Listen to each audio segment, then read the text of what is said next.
Anda kembali bersama kami di Kompas Malam. Saudara, Presiden Prabowo menyebut ada pihak yang mau memisahkan dirinya dengan Presiden ke-7 Republik Indonesia, Joko Widodo.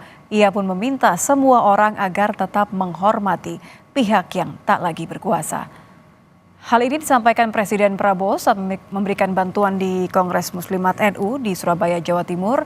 Awalnya Prabowo bercerita awal perkenalannya dengan Gubernur Jatim, Khofifah Indar Parawansa yang terjadi berkat Jokowi. Selain mengaku dirinya belajar politik dari Presiden ke-7 Republik Indonesia tersebut, Prabowo juga menyebut ada pihak yang ingin memecah belah hubungannya dengan Jokowi. Prabowo menilai hal tersebut tak patut ditiru.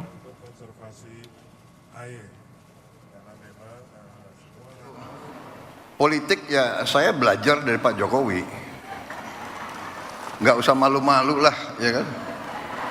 Kadang-kadang orang sudah nggak berkuasa, mau dikuyu-kuyu, mau dijelek-jelekin.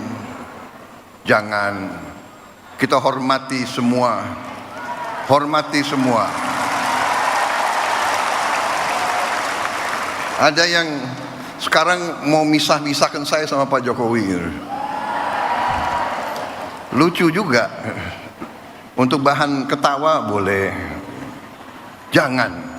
Kita jangan ikut pecah belah itu adalah kegiatan mereka-mereka yang tidak suka sama Indonesia.